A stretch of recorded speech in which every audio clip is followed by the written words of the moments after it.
Larry, what is your excitement level as we kind of head into a new season here with NASCAR? I've been doing this 4 decades, and it's been a long time since I can remember as much energy and excitement that was surrounding one season as we were about ready to get started.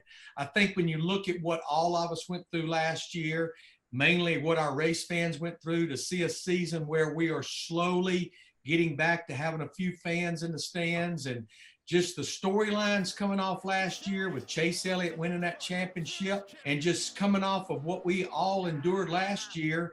Not saying we're out of the woods yet, but I think we're at least can see the light at the end of the tunnel. Yeah, it's crazy to think about this time last year for the Daytona. I mean, you had the full crowd, everything was kind of pre-pandemic. So it's wild to think how much has transpired in a year. But now that we're kind of halfway through the first part of Speed Weeks, what have we learned so far through qualifying, through the Busch Clash, that might translate into Sunday's race? Well, the Busch Clash for the very first time was run on the road course.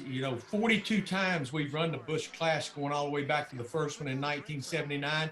And it's always been on the 2.5 mile super speedway oval, just like the Daytona 500. So drivers and teams, even though it was with a different car, you could learn some things that you could put into your Daytona 500 effort. But being on a road course, nothing was learned, but it was still a race. And it was still a trophy, and certainly Kyle Busch, we know how much he loves collecting trophies. So that was a big deal for him, especially with a new crew chief in Ben Bayshore.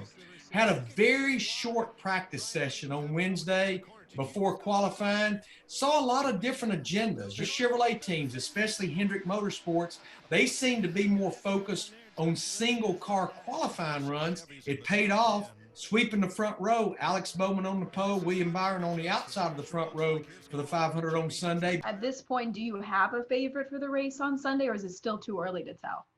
It's always hard to tell who the favorite is to win a Daytona 500. Denny Hamlin, I think he's the only repeat winner in the last 11 Daytona 500s. But considered he has won 3 in a row, he's won like 3 of the last 5. I don't know how in the world you would bet against Denny Hamlin, but I could give you a list of drivers that I could also say could get this win on Sunday, and it would be a very long list. It's going to be exciting as the season starts here on Sunday on Fox 5, the Daytona 500. Of course, you can see Larry Mack there as well. Thanks so much for your insight, Larry. Oh, I appreciate it. We can't wait to get our 21st season of NASCAR on Fox going.